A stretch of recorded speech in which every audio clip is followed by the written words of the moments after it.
I'm not a smart dog. Lo, what are you doing, man? Night attack. Ah. He might come like a thief in the night. What? No way. How many verses are in Revelation? Spoiler alert, there's 21. Huh. We're in 2021 and next year is what? Chew on that.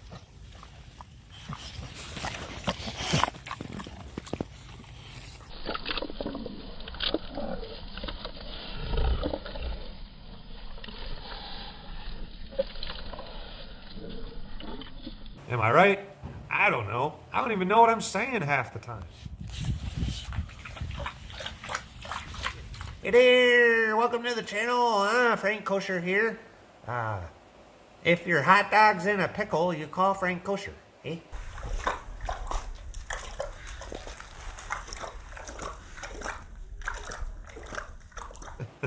Conspiracy theories, right? Well, I've got some conspiracy theories for you. Go get your dirty butt out of here, boy. You guys ever heard about the story of Gideon? Huh. We should look into that a little more. I think you guys might like the story of Gideon. Kind of goes along with dogs in a way. Hello. Yeah, kinda. You should... Let's go over that today. I'm gonna read to you guys the story of Gideon. How about that? And then we'll come back to the dogs. So if you want to see more dogs, listen through the Bible part. It's important, guys. His word's important to us. It should matter. So, hold on. Let's learn about Gideon, and then I'll come back to these guys. Stay tuned. Hey guys, welcome back to another Tapestry of Truth and Bibles and Bullies. My name is Jeremy, and I'm your service dog today. Little joke. I got Loso on my shirt, wearing the Indian headdress, and maybe that'll be a story for a quasi-codal time, but that's not today. Today we're going to talk about Gideon, and as you saw, Loso drinking water, it popped up in my head to talk today about Gideon. And I don't know, he's been stuck in my head for some reason. I always liked the story 300 too. So I'm going to go over the story of Gideon with you. This might take a little longer, but I really think I found some neat things. If you stay with me, I'm going to show you what Wikipedia says. I'm going to show you some videos of my dogs. I just try to have fun with this, guys. I think it's important that we learn his word, because ultimately that is all we have. And in the end, it is everything. He says that you can only speak what's in your heart. So these things are in my heart. I do my best to walk with God. I am a Nazirite. I took a Nazirite vow. You can read number 6 if you want to know about that. I'm not in any religion. I just simply learn on my own. I don't have dreams or visions or claim to be a prophet. Okay? I'm just simply a man trying to do the right thing and give you truth. So, let's dig into this. It's fun. Let's rip it wide open. I hope you enjoy it. I don't know everything, but he's helping me. So, I'm going to read Wikipedia. At first, I was only going to show you guys a little bit, but when I started going through it, I was like, wow, this really is important. So, and it kind of fit in with what I had already said. So, let's just get into it. I'm going to start out today with, let's read the Wikipedia first, because it might give us something we didn't know. Do not just go to all these outside sources. You always refer back to your Bible. That's important. And when we get to the Bible, I'm going to show you really cool something about the city. And we're going to jump to the Blue Letter Bible for that, where I can show you exactly from Strong's Concordance. Stay tuned. Let's get into Wikipedia, and I'll put that up on my screen so you can see that as I'm talking here. Gideon, also named Jerubbaal and Jerubbaal, was a military leader, judge, and prophet whose calling and victory over the Midianites are recounted in chapters 6 to 8 of the book of Judges in the Hebrew Bible. Gideon was the son of Joash from the Abizarite clan in the tribe of Manasseh and lived in Ophrah, or Ophrah. Not Oprah Winfrey, by the way. Ophrah. As a leader of the Israelites. He won a decisive victory over a Midianite army despite a vast numerical disadvantage, leading a troop of 300 valiant men. No, we're not talking about the movie 300. However, they're similar in ways, and I believe Wikipedia even mentions it as we move down. So take that how you want to, guys. You're reading along with me. Let's keep going, though. Biblical narrative. As is the pattern throughout the book of Judges, the Israelites again turned away from Yahweh after 40 years of peace brought by Deborah's victory over Canaan and Midianites, Amalekites, and other Bedouin peoples harried Israel for 7 years. God chose Gideon, a young man from the tribe of Manasseh, to free the people of Israel and to condemn their idolatry. The angel of the Lord, or the Lord's angelic messenger, came in the character of a traveler who sat down in the shade of the terebinth tree to enjoy a little refreshment and repose, and entered into conversation with Gideon. The narrative has echoes of the meeting between Abraham and the visitors who came to him in the terebinths of Mamre, and promised Abraham and Sarah in their old age that they would have a son. And that's referring to Genesis 18, 1 through 15. The angel of the Lord greeted Gideon. "The Lord is with you, you mighty man of valor." Gideon requested proof of God's will by 3 miracles. Firstly, a sign from the angel of the Lord, in which the angel appeared to Gideon and caused fire to shoot up out of a rock. That's Judges 6, 11 through 22. And then 2 signs involving a fleece performed on consecutive nights and the exact opposite of each other. That's Judges 6, 36 through 40. On God's instruction, Gideon destroyed the town's altar to Baal and the symbol of the goddess Asherah beside it, receiving the byname of Jerubbaal from his father. Therefore, on that day, he, and it's in parentheses Joash, called him Jerubbaal, saying, "Let Baal plead against him, because he hath thrown down his altar." Judges 6:32. He went on to send out messengers to gather together men from the tribes of Asher, Zebulun, and Naphtali, as well as his own tribe of Manasseh, in order to meet an armed force of the people of Midian and the Amalek that had crossed the Jordan River. And they encamped at the well of Harod in the valley of Jezreel. But God informed Gideon that the men he had gathered were too many. With so many, there would be reason for the Israelites to claim the victory as their own instead of acknowledging that God had saved them. God first instructed Gideon to send home those men who were afraid. Gideon invited any man who wanted to leave to do so. 22,000 men returned home, and 10,000 remained. Yet with the number, God told Gideon they were still too many and instructed him to bring them to the water. Now, guys, this is where I'm wanting to point out. This is why I said this when I talked to you or when I showed you Loso. Stay with me. I have a point, I promise.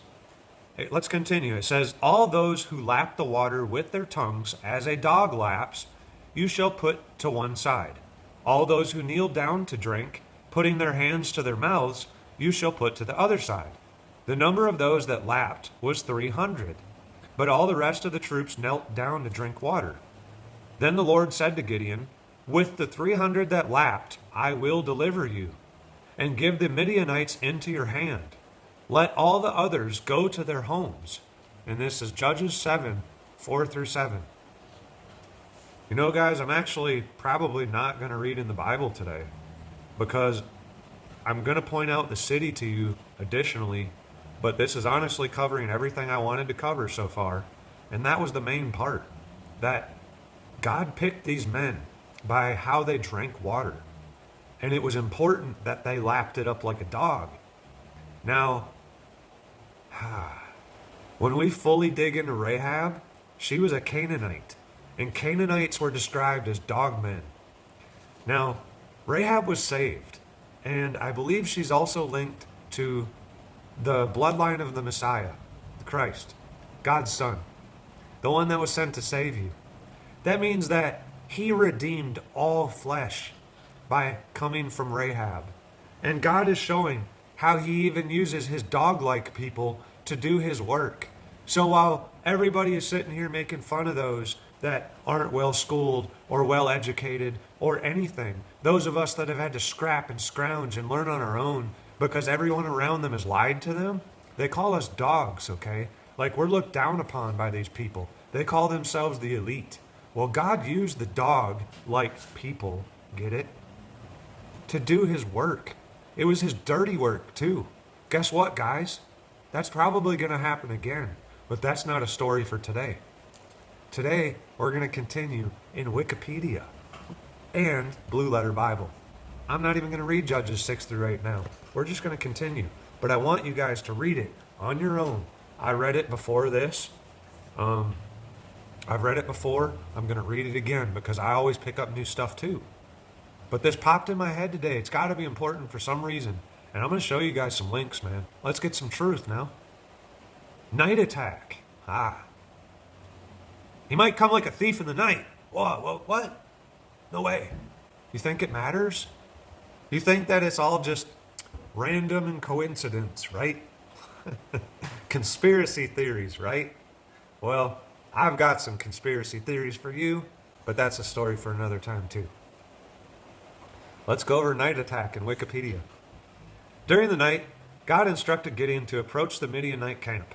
There, Gideon overheard a Midianite man tell a friend of a dream in which a loaf of barley bread tumbled into the camp of Midian. This is Judges 7:13, causing their tent or camp to collapse. This was interpreted as meaning that God had given the Midianites over to Gideon. Gideon returned to the Israelite camp and gave each of his men a trumpet, or shofar, and a clay jar with a torch hidden inside. Divided into 3 companies, Gideon and his 300 men marched on the enemy camp. He instructed them to blow the trumpet, give a battle cry, and light torches, simulating an attack by a large force. As they did so, the Midianite army fled. Judges 7:17 through 22.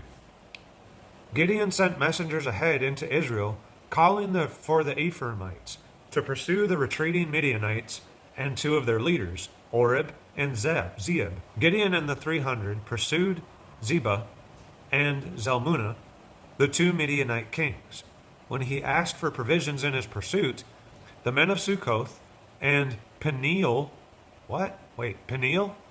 That's what I was wanting to show you guys. Let's look at Peniel too, okay? We're going to get there. I knew it mattered, telling you. The men of Sukkoth and Peniel refused and taunted Gideon. After capturing the 2 kings, Gideon punished the men of Sukkoth and pulled down the tower of Peniel, killing all the men there. Gideon invited his eldest son, Jether, to slay Zebah and Zalmunna, but being still young at the time, he did not have the confidence to carry out his father's request. So Zebah and Zalmunna called on Gideon to perform the deed himself. Gideon then killed Zebah and Zalmunna as justice for the death of his brothers. That's Judges 8:19 through 21. The Israelites invited Gideon to become their king and to found a dynasty, but he refused, telling them that only God was their ruler. Judges 8:22 through 23. G.A. Koch, writing in the Cambridge Bible for schools and colleges, notes the discontinuity between Ephraimite anger towards Gideon, shown in Judges 8:1 through 3, and the proposition of kingship over all Israel, therefore concludes that these verses appear to come from a secondary source. Gideon went on to make an ephod out of the gold won in battle, which eventually caused the whole of Israel to turn away from God yet again. Gideon had 70 sons from the many women he took as wives. He also had a Shechemite concubine who bore him a son who he named Abimelech, which means, "My father is king." Judges 8:31. There was peace in Israel for 40 years during the life of Gideon. As soon as Gideon died of old age, the Israelites again turned to worship the false god Baal-berith and ignored the family of Gideon. Judges 8:33. Louis Ginsburg's Midrash anthology, The Legends of the Jews, records the following remarks on Abimelech. Tanhuma B. 1:103.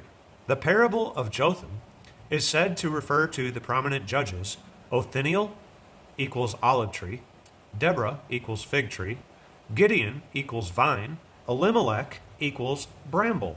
Tan also states that Abimelech reigned for 3 years as a reward for the modesty of his father Gideon, who in a tripartite sentence refused the royal crown offered him by his people. See Judges 8:23. Abimelech, in contrast to his father, Judges 8:27, was very greedy for riches, and his end therefore came speedily. Agadat Bereshit 26:54. See also Ibid 52 through 53, where Abimelech's wickedness and greed was contrasted with the piety and liberality of his namesake Abimelech, the king of Gerar. The ingratitude of the Israelites who permitted Abimelech to murder the children of their benefactor Gideon was counted unto them as though they had forsaken God. Ingratitude is as grave a sin as idolatry. Yelamedadu in Yelkut 2:64. I hope you guys are still with me. I know this is deep. Let's go over Christian reception real quick. In the New Testament, Gideon is mentioned in chapter 11 of the Epistle to the Hebrews as an example of a man of faith, one of several heroes of faith mentioned there. Time would fail to tell of Gideon and others who through faith subdued kingdoms, worked righteousness, obtained promises, stopped the mouths of lions, quenched the violence of fire, escaped the edge of the sword, out of weakness were made strong, became valiant in battle, turned to flight the armies of the aliens. He is also made reference to in chapter 28 of 1 Maccabean, a book considered canonical in the Ethiopian Orthodox Tewahedo Church. Gideon is regarded as a saint by the Eastern Orthodox, Eastern Catholic, and Latin Rite Catholic churches.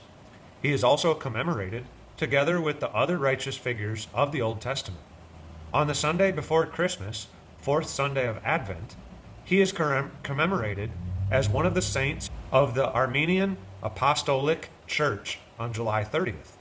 He is commemorated in the Roman Martyrology of the Latin Rite on September 26th. In the Protestant Reformation, the Gideon narrative was employed in polemics against the Catholic clergy.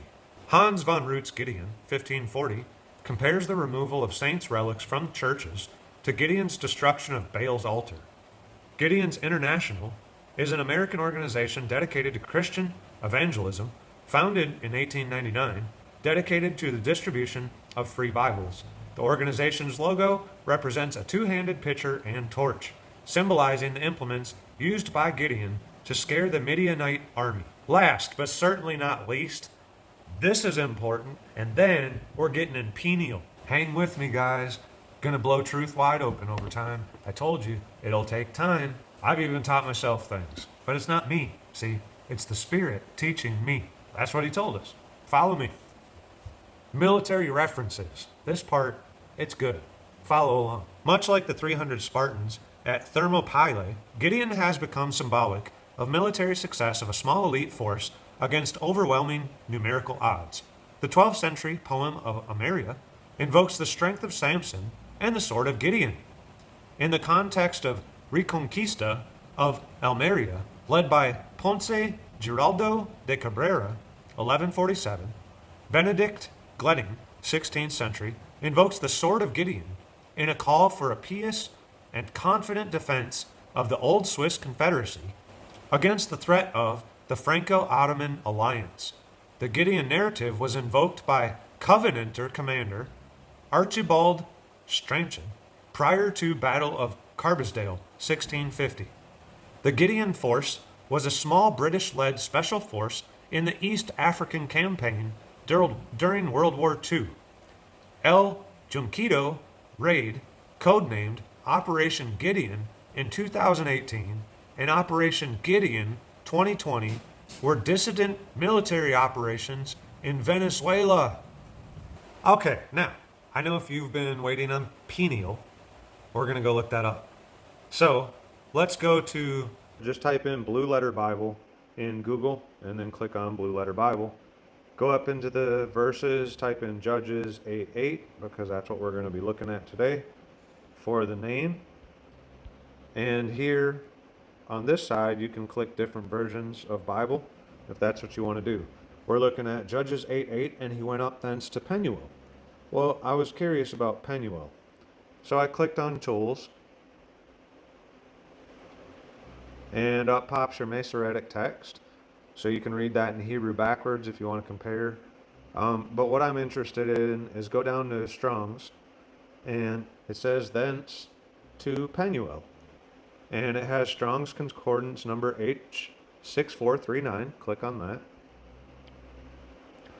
And you get Penuel, or Penuel. And by key, it has a pronunciation. So let's listen to that. Strong's H6439, Penuel, Penuel, Gesenius Lexicon, Penuel, Penuel. Now listen to this Second entry, Peniel, Peniel. Peniel. Hear it? All right. So let's go down. Now, outline of biblical usage. And this is, it says that it translates 8 times as Penuel and 1 time as Peniel. I hadn't clicked on that before. Let's see what this is real quick. Genesis. Oh, yeah. Well, that is what I want. There you go. Look at this. Genesis 32:30 says, "And Jacob called the name of the place Peniel, for I have seen God face to face, and my life is preserved." Guys, that's talking about Jacob's ladder. It's talking about when Jacob wrestled with God. It's talking about all that. So Penuel or Peniel equals facing God. Now let's keep going, okay? It says it here too. But these were the uses for it. A Benjamite, son of Shashak, brother of Ephidiah of the family of Saul. B, son of Hur, father of Gideon, and a descendant of Judah. Or proper locative noun. C, the place named by Jacob when he wrestled with God and located on the north bank of the Jabbok, close to the Jordan. Penuel, or more properly, Peniel, from H6437 and H410, face of God, Penuel, or Peniel, a place east of Jordan, also as Penuel. The name of 2 Israelites, Peniel, Penuel. So there's my point here was Jacob. And this is the place where he actually wrestled with God and came face to face with him.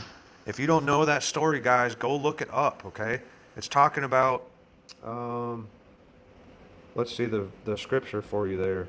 Well, we just had it the one time. It's talking about in Genesis 32:30. So I highly recommend that you guys get this blue letter Bible. Look online, because it can help you with so many unanswered questions. What? No kidding. Amazing. I've told everybody they're using the Bible as their narrative. They're doing it. They're using it from the start to the end, from Genesis to Revelation 22. How many verses are in Revelation? Spoiler alert, there's 21. We're in 2021 and next year is what? Am I right? I don't know. I don't even know what I'm saying half the time. I don't even know where it comes from. Some I do. Others, that's the Spirit, guys. Hey guys, welcome back. Oh, Buster says stretch out. Get ready. Now we can watch some dogs, huh? How about? What you doing, buddy? Champion Buster. He made his title at 7 months, 6 days. And I don't know if his older brother Bull still holds the record or not, but the world record was 6 months, I believe 8 days. Or it may be 6 months, 6 days. Have to go back and look at that. But this little guy, well, I'll be honest with you guys, Ripley's in heat right now. And I gotta take a look at the dates and day count and stuff like that. She just started bleeding. So there's still some time, but I need to look at the time countdown for some stuff because she's a little young. However, she would be over 18 months at time of delivery and all that kind of stuff. And she is as big as Loso. So as far as her body goes, that's not a concern for me. Her mentality is good enough as well. I'm just kind of teaching you guys my decision process here if I decide to or not. And I don't know yet, but her mentality is real good. Like, she's a very mature girl. She's just like her dad as far as looks. Like, she looks just so much like Loso. And her mentality is just like her mama, which her mama was an amazing mom, but it took her a couple days to take the litter. Like, you can go back and show life and watch all that stuff. So it is her third heat right now, which a lot like to wait until 4. And I may, guys, I'm just talking to you right now. I'm not making a decision. I don't need your, professional opinion on what I should do or anything. If I decide to go forward with it, you'll obviously see it here. So, it's not, don't worry, I know both sides of everything pretty much. I'm just sharing my thought process with you. That's all. And we got done learning about Gideon, and obviously God had a thought process there when he picked those men, didn't he? Like, it's pretty amazing. And ironically, in a way, has something to do with dogs. And there's some stuff that I want to teach you guys about. I've mentioned Rahab before and how important she was, and I still have to do a video on Rahab. But I think in a way this is kind of leading up to it, okay? And I'm just kind of teaching you what I learn and know as I go. I've been reading and studying the Bible for 40 years now, one way or the other. Doesn't mean I'm an expert. It means I'm pro-ish. Just like in my business that I did. I don't claim to be professional or the best at nothing. But I'll do my best at it for you. And, well, that's about it. The Bible to me is, well, it's God's word. I just got done telling my wife, I'm a man of my word.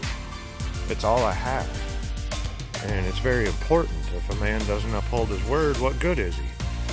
Well, God's the same way now. That's his word, so it's very important.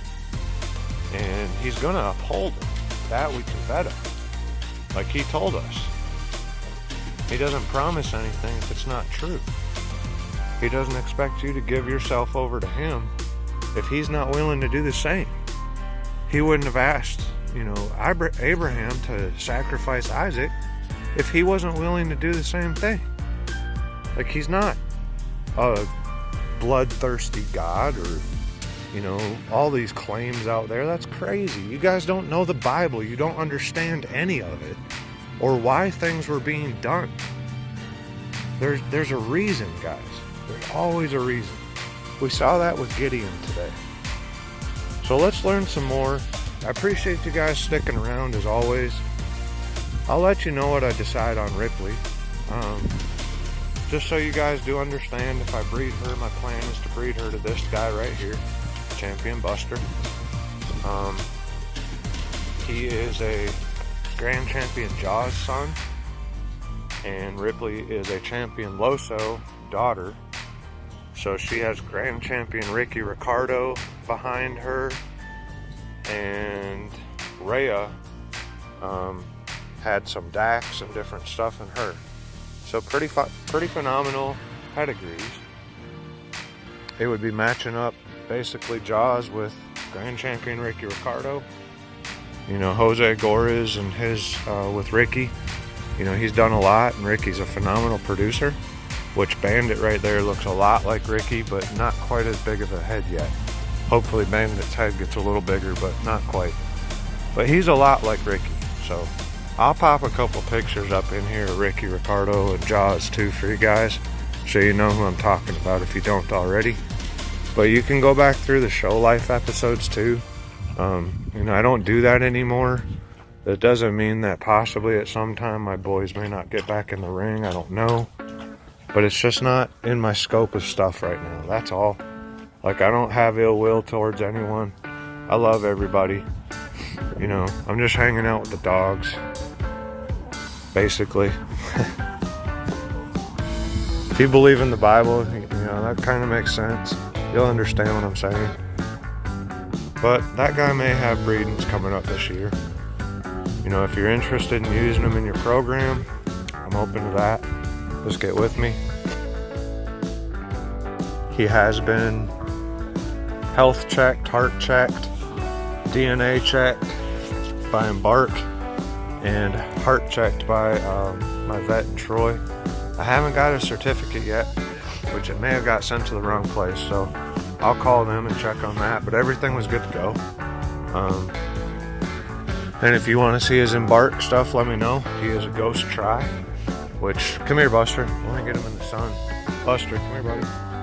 Come on, Bo. Let me get him in the sun and see what I'm talking about. You'll see the brown in it. Joke from the past. If you see the brown in his ass, it means he's a try. I'm not being literal. It was a joke from my past. If the guys that know what I'm talking about here, they'll know what I'm saying. They know. Buster, come here, buddy. But no, for real, like, I wish everybody, the best. I'm no longer at LA Bully Cartel. I left last year. We had a baby and a lot of stuff, so I had to step away. They've been continuing, and I tell everybody that asks me, I have 2 boys available. I have Nacho and Bandit available as studs, like for sale, or Buster, Loso, or those 2 available as studs if you just want to use them. There's a difference in price, but I'm fair. But I want to do good breedings if I do any. Like, this is not something that I'm looking to do always or possibly at all. If the situation is good, okay. If it's not, then I'm not going to. I'm pretty easy to deal with. I hope that opened the door for you guys a little bit. That's just tip of the iceberg, guys. Everything you know has only been partially taught, and the preachers in most of the churches are not teaching anything like this. Unless you know God's word fully from the start to the end, you're going to have a real hard time not being deceived. And he warns you. He said because you don't listen, he's going to send strong delusion, and you're going to believe the wrong things. Unfortunately, many already today are far down the wrong road, and there's a lot of us that are trying to shake this tree and wake everybody up because the end is drawing near, okay? It's not a doomsday message. It's a wake up and pay attention message, or you're going to get sucked into something that you don't want to. You have to know what it says. You have to stand firmly in his word and firmly in his faith, or you're just going to blow away with the wind. Gone with the wind, essentially. There's a lot that we don't know. There's a lot that I've learned. I said something earlier about Quasiquotl. Well, that's something I'm going to go over with you guys too. It has a lot to do with Indian headdresses. I didn't know that. See, I actually made this shirt. We all made them at LA Bully Cartel. Each of us had our dogs made and put on one.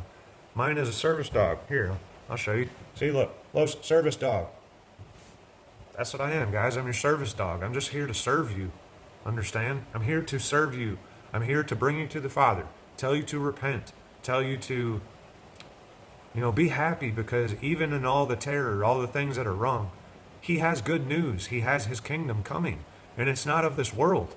So we've just been misguided in so many ways. I'm going to try to open up some doors that have been opened for me, and hopefully they will show you things that you didn't know before. Gideon was always fascinating to me. Obviously, I'm not the only one. The military names their stuff after it. So go click on that stuff and click on Gideon 2018, Gideon 2020, and go see what that's about. I didn't even do that yet. I'm still researching. See, I don't know everything. I just see little doors. And, it's like Alice in Wonderland, follow the white rabbit. Where's the rabbit going? Well, you got to follow it. Sometimes you're going to find information. Other times you're going to end up in a deep, dark hole. But if you pray, take it to your heart in prayer to God, he will give you the strength and the courage to press forward and endure until the end. But you've got to know it's coming. I said it in my last video. You saw what I did today. I want you guys to go do the same thing. I want you to look up seraph, seraphim, cockatrices, leviathan, unicorns. I want you to look it all up, guys. Go look for yourself. Don't let a guy covered all over tell you better than you. I'm warning you guys. Don't let this service dog do it. I'm just a dog. Just a dog. Let's train. Bottom line, though, is God's got a plan. Always did, always will. We can't truly fathom what that means. Not fully. The veil is slowly being lifted. So I'll just leave all that for, I'll leave you guys with that to chew on for today.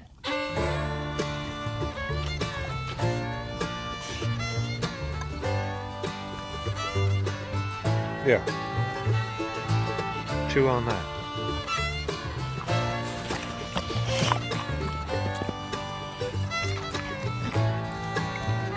Buster, come here, bro. Pretty boy. You can only see him in certain lights. He's getting a thick neck and big head. Got a nice trot too, always did. I always said he was the best of his mama and his daddy. That's all we can ever all hope to be, isn't it? Best of both. That's why we're supposed to honor them. It's not always easy, but we've got to try. Fathers, turn back to your sons. Sons, back to your fathers. Mothers, back to your daughters. Daughters to your mothers. Take care of your parents. Take care of your children. Don't leave them stuck and hanging, eating scraps.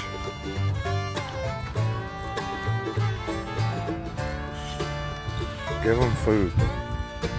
Even yourself. It's time to decide what you're going to chew on. You just going to eat fat? Or are you going to get to the meat?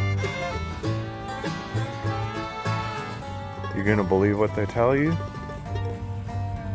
Will you even recognize truth when you see it or hear it? Otherwise, he's just going to throw it to the dogs. You see what they do? They eat everything. Lo, what are you doing, man? Go get your dirty butt out of here, boy. Can you even see Buster? Dude is so dark. They've got to literally pee on everything. Yep, they all own it, and then they go back and pee again. See? Little one peed. It's a rough life, man. Walk around and piss on you. Brothers from different mothers right there. Both champion Loso sons. Both available if you're interested. And Bandit's a dum-dum. He doesn't understand hot, so we'll see how that plays out for a second.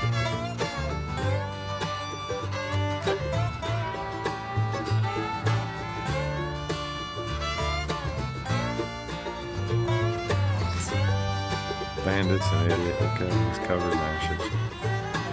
Dirt.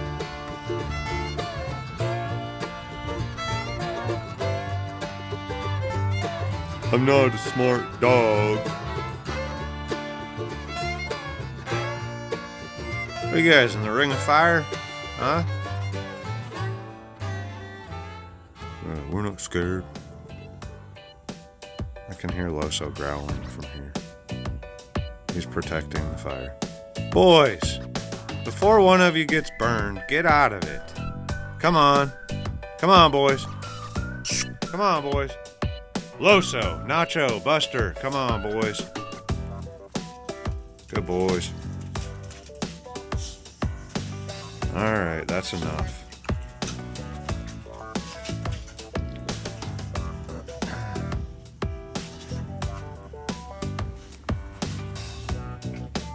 What you doing, boys? Don't jump on me, please. Bandit, you need to go on. You're dirty. Go on, Nacho. Good boy. Hey, Buster. Buster. Hey, Bo.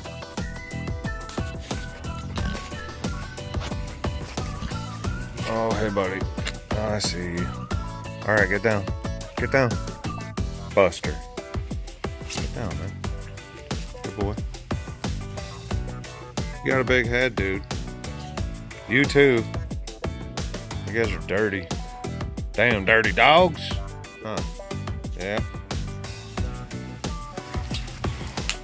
Oh, leave it to me. Come on.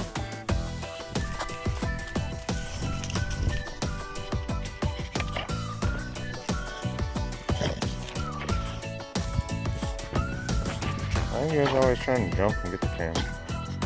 Huh?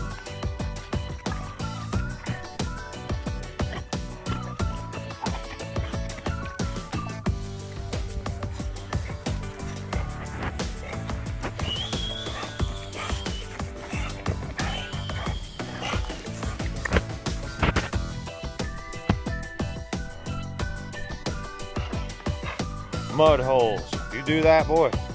Bang. Oh yeah, rinse your face off. Good idea. You good now? That's how he drinks. He sticks his face completely in it.